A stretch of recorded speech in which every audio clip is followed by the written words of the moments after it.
we've all seen the memes recently saying, hey, don't cut your bangs. No matter how crazy and hard things get, don't you do it. And I'm telling you that I haven't. And things are getting a little serious. I've been praying and thinking about this, and I think I might have to remedy the situation. So, all joking aside, I wanted to point out some things that that meme is referring to, which is in the middle of a crisis or a really hard time, one of the last things that we need to do is make rash decisions. So a few weeks ago, I had a little time on my hands, and I took the Enneagram test, which is a personality test that categorizes people by numbers 1 through 9. And what had happened was I'd been asked a number of times over the last few years what my Enneagram number is, and I hadn't known what to say. I took a bunch of personality tests when I was in grad school, and the one that I remember that stands out really well to me was called a DISC assessment, and I know my personality type based on that. I am a high DI on that DISC assessment with a little bit of C and no, with a little bit of S and very little C. Of course, I married a man who's a very high C. Next up would be S with very little D and I. That means nothing to you if you don't know about the DISC assessment, but a lot of people these days do know about the Enneagram. So I went ahead and took it just so that I could have a conversation with people about it, and discovered that, very similar to the DISC assessment, on the Enneagram test, my numbers are 3 and 7. They're exactly the same, and I have a very strong 8 wing. Probably a little bit of 2 in there too, just because I'm a mother. Now, you guessed it, my lowest number is the exact same number that my husband probably is, a 9 or maybe a 5. A new thing that I learned from taking this test that I had never heard before was that something that is very important to people with my personality type is to be able to look other people in the eye when we're communicating with them. The nonverbal cues are very important to someone with my personality type.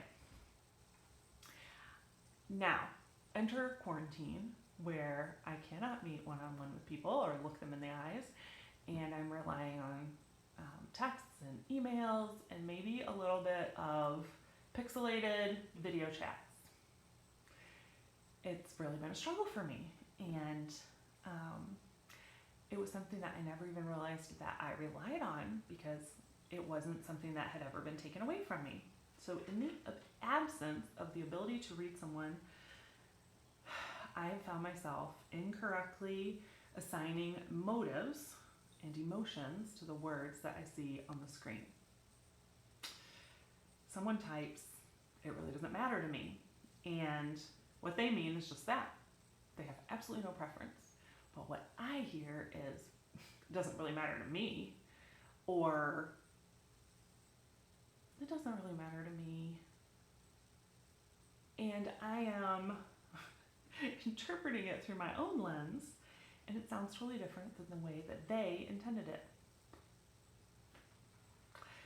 I try to figure out how to respond to a problem that doesn't even exist, one that I created in my own mind, and it leaves others bewildered and trying to figure out what in the world is going on. Quarantine is messing up the way that many of us relate to one another and uncovering weaknesses that we have been able to manage for many years without even realizing that they exist.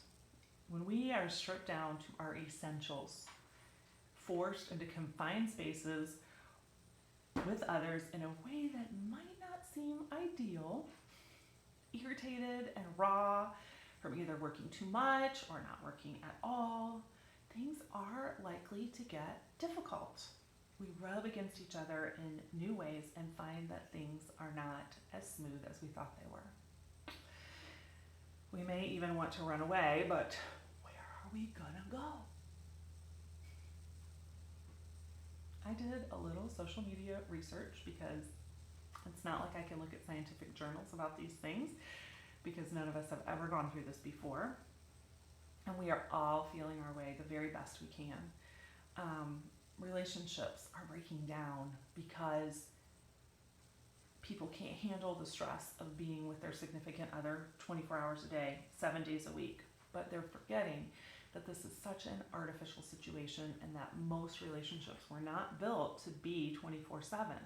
I mean, a mother and her newborn child, but that is really about it.